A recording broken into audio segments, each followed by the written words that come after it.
Hello, fellow refiners. Tony here from the Refinement, not Retirement podcast to talk about the US presidential election from a British perspective.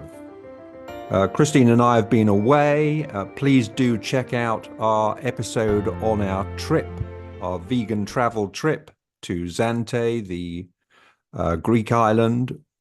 While I was relaxing in the very, very, very hot sunshine, I'm not complaining, by the way, it was delightful, I had the opportunity to reflect a bit on what was happening in the US presidential race. So this is a sort of a kind of a further Trump update with knobs on, as it were. It was all getting rather depressing, I felt. A perfectly horrific storm had hit the Biden side of the equation, starting, I think, with the quite incredible absolute immunity decision, which, to my mind, from a British perspective, and not, I'm by no means on top of the US system. It's just a country I love and have always taken a very fond interest, close interest in. But to my mind, it did, in fact, in all practical terms, confer absolute immunity on the presidency, on the president. And I think the decision was far more a political one. I think it was unashamedly biased in favor of Trump and really not compatible with the objectives of the American project, a democratic system. You think back to the great man, Washington, and how he did not want to take on the mantle of a king. That's just what they had got rid of. The idea of a monarchy they'd gotten rid of. So the idea of now going back to making the head of state, if I could describe him that way or her that way, into effectively a monarch again, just seems completely incongruous. And these Supreme Court judges who made the decision, the ones that were in favor of doing this quite extraordinary thing, which gave Trump more than he was actually asking for, it just seems to me that it wasn't based on an interpretation of the Constitution at all. It was just based on what they wanted to do in order to please their cult leader, really. And for real evidence of that, you can see that there was the gratuitous poison pill from Clarence Thomas, is that his name? The Supreme Court Justice, who is under the spotlight for all kinds of potentially corrupt matters, taking bribes and so on. He put a gratuitous, I describe it as a gratuitous poison pill in there, which sent a message to Judge Cannon down in Florida, giving her the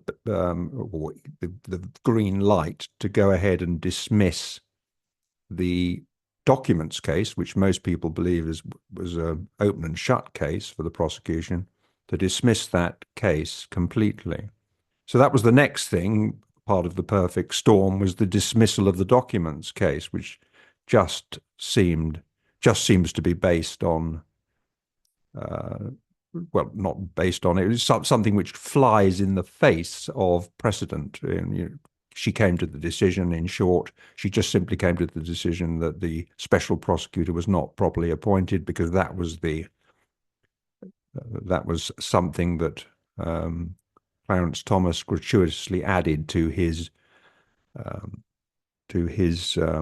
conferring judgment when going along with the other judges. And it wasn't a matter that was being litigated at all, and yet he felt that it was something that he could comment on in his judgment, simply in his opinion, I should say, simply nothing to do with the case, as I say, but simply just wanting to send a message to Judge Cannon down in Florida that this is something that you might look at with a view to coming to the decision that the special prosecutor wasn't properly appointed, and therefore, the case shouldn't proceed. That was my reading of it. Then probably the worst part of the, as I say, perfectly horrific storm was Biden's terrible performance, dire performance in the debate with Trump, which, I mean, it was just so disappointing. And Democrats everywhere were sort of tearing their hair out. I think, real loyalists were tearing their hair out at just how poorly he performed. And after that, he clung on to the presidency, and it looked like he wouldn't be budged on making way for somebody else. And this really buoyed up, didn't it, the Republican side? And then, of course, came the abysmal, horrific act of the attempted assassination of Trump, which fortunately was unsuccessful.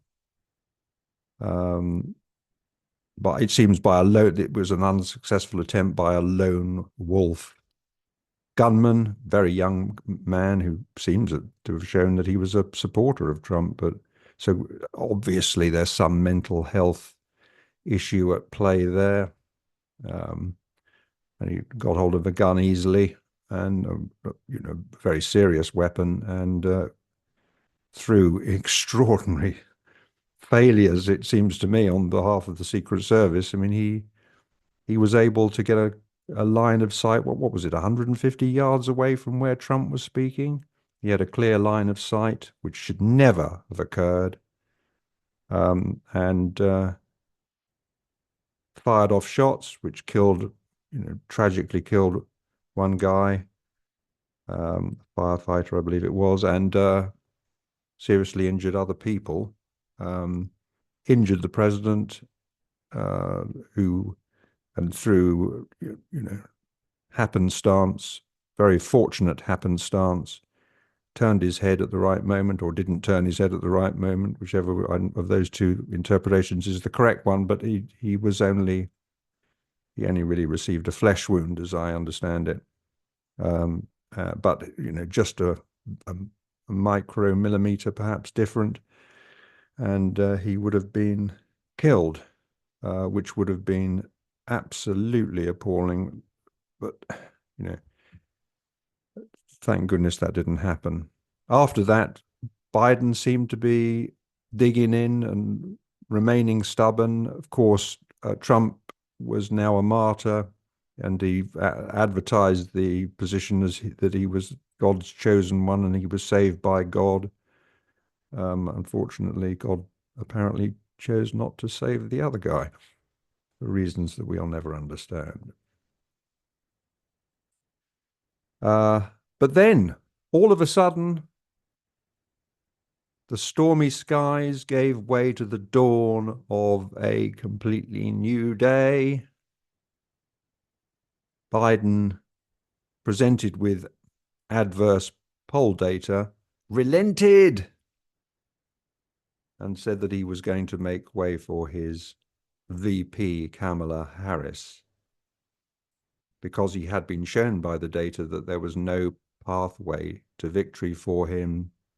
he'd said if such evidence had been presented with him, those are the circumstances and the only circumstances under which he would withdraw. Those circumstances were presented, or those facts were presented to him, and he made way. He gave way, moved aside.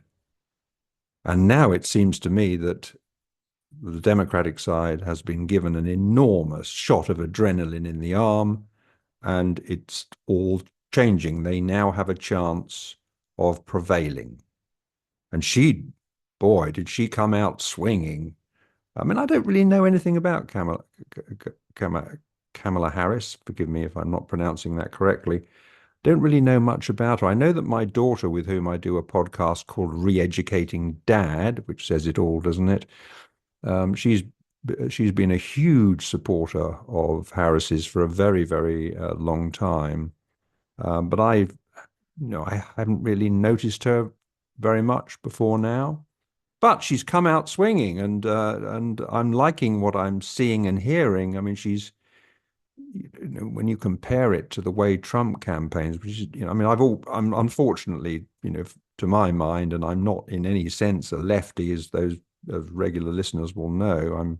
I more lean to the right, but I do think that Trump is a really quite vile human being for all of the reasons that you're already aware of. But the way she presents things, always with a smile, and there's no sort of hint of hate in her at all. But she's coming out. She comes from a prosecutorial background, a former prosecutor. She's tough. Obviously, she has Biden, the incumbent's unequivocal endorsement, which is always a good thing to have.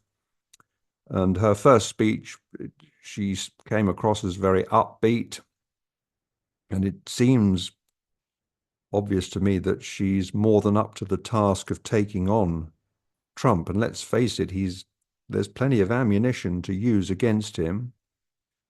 She's already sort of quipped that she has plenty of experience of prosecuting crimes like financial fraud and prosecuting people who sexually assault women. So, what she says, that she knows people, she has experience of people like Trump, a convicted felon. So anyway, what the other good thing about it is that it's no longer a battle between two old men in decline. That part of Trump's case, that Biden is in manifest decline, has now gone. He's the only old guy on the platform, up against a young, agile, vigorous opponent. And of course, she's a woman, and a woman of color. She's strong on the right for a woman to choose,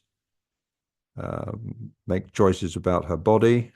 Obviously, I'm referring to abortion, which I think is the Republicans and Trump's Achilles heel, because it seems to me, for very obvious reasons, that women want to have the freedom to make their own choices about about decisions concerning their own bodies. The other thing is, the big problem that's facing the world is climate change, and Trump is quite clearly a climate change denier.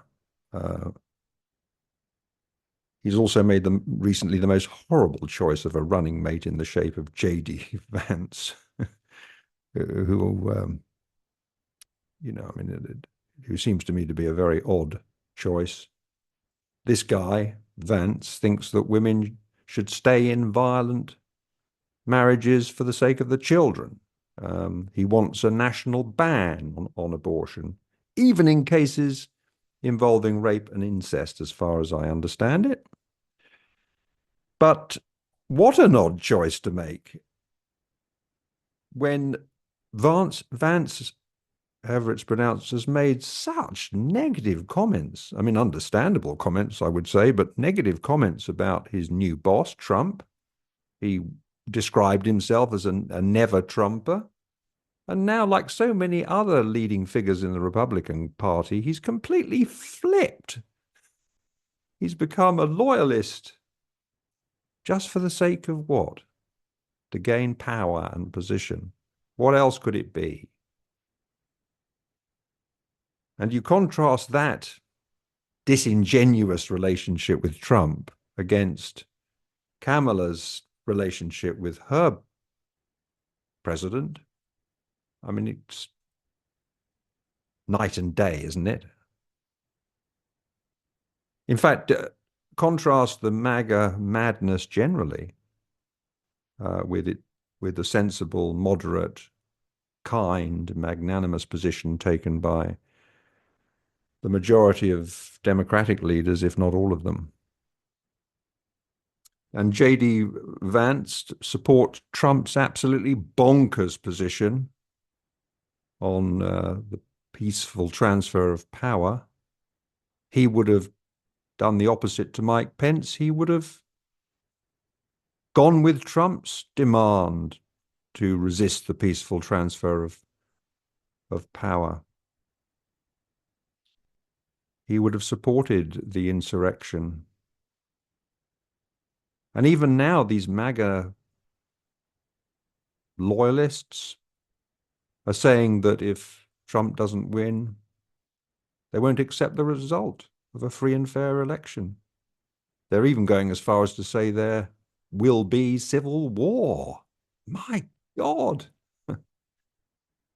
And, there are clear implications. I say that, I say I'm talking from a British perspective. I mean, I cannot imagine, as I've said in previous Trump updates, I cannot imagine anything like this ever happening in the United Kingdom, or indeed any of the countries of Europe. I just cannot imagine it at all. I mean, I cannot imagine judges behaving the way the right-wing Supreme Court judges are behaving. I just cannot imagine it. Our judges, I think, are very sound people who are very, very devoted to doing what they should be doing, which is interpreting the laws as written and not straying off into not allowing their own political biases to infect that work, that sacred work.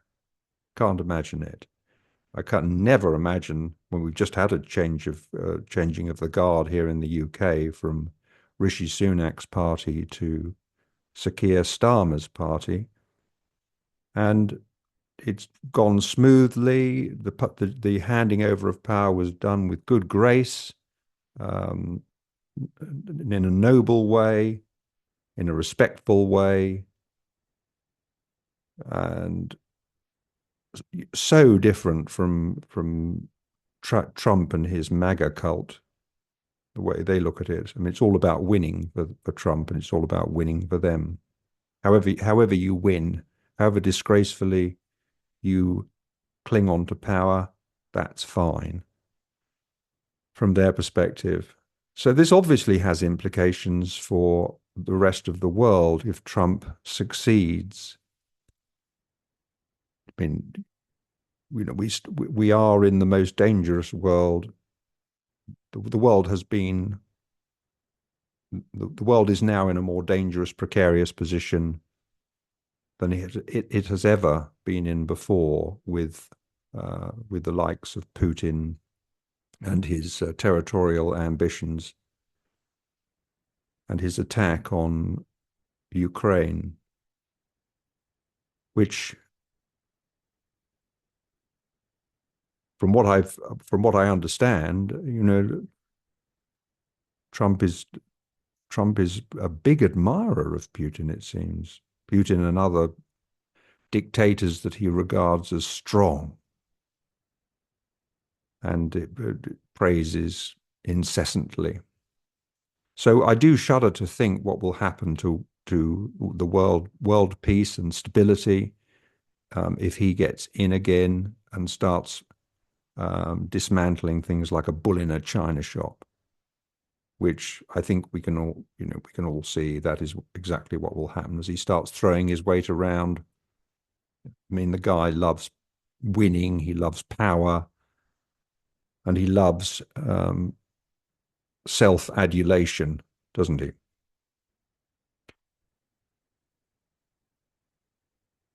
I think that when Trump starts, I think he already has started with his usual vitriolic attacks on his female rival. I don't think that's going to go down well.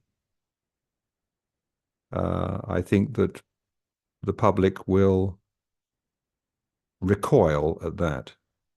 And not everybody, because a lot of people just like this, just find it intoxicating, this Trumpness. I find it quite repulsive, but some people find it alluring for some reason. I think their allure is misguided, and I think they'll live to regret it if he gets back into power. But some people like it. I think that the majority of the public, though, will not like to see him laying into a good person. I think Kamala comes over to me as a good person, fundamentally, and a fair person. And I think, already there's sort of heavy racial undertones to the things that are being said against her. But I don't think much of substance is being said against her. And I don't think name calling will go against her will go down well. From her point of view, I think she's made a very, very good start. Money has been pouring into the Republican Party. I think people generally are very much behind what Biden did in stepping down. It was perhaps a bit too late. Perhaps, well, not perhaps, it should have been done earlier, but it certainly needed to happen when it did happen. Particularly with regard to the perfect storm that I mentioned, that blowing very hard, and clearly giving the Republicans a rise, giving Trump a rise. So I think, to my mind, this is a very, very positive thing. I'm loving what I'm hearing from Harris, and I now am not so depressed as I was when I was on holiday thinking about these things. I think we've moved into a new chapter, and it's going to be really, really exciting to watch this play out. Hopefully, there'll be at least one debate between the two contenders, and I think that Harris is going to perform very, very well on the stage against Trump. So let's see what happens. I'm going to be watching it with fascination and keeping my fingers crossed that Trump does not regain the office of president, which I think he's completely unfit to occupy. Anyway, that's all from me for the moment on that subject. Do please check out our previous episodes. We cover all kinds of topics on this podcast. Refinement, not retirement. Now that I no longer have a job, and can spend my refinement as I wish. We are going into and discussing, looking at all sorts of different topics as our lives, as we're in the twilight of our lives. It's really, really enjoyable, not having to think about clients anymore and their problems. Just this part of our lives is really we're really savoring it. We've got lots of travel plans. We're loving the pickleball side of our lives. We're going to the theatre, and we live in the Cotswolds now. That was a huge life change too, moving out from London. All these matters are covered in our previous episodes. You could learn a lot about us just by simply listening to a few of those episodes, but they're not all going to, because they are on diverse subjects, they're not all going to interest you. So pick out the ones that interest you based on obviously the title of the episode.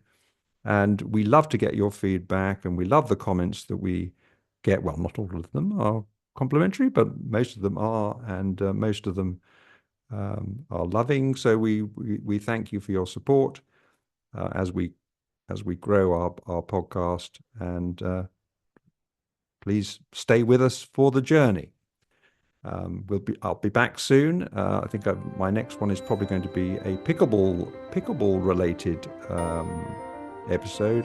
Haven't quite decided yet what's next, but I'll be back very, very soon, and Christine will be back very, very soon too. But for now, it's goodbye from me. Bye, everyone.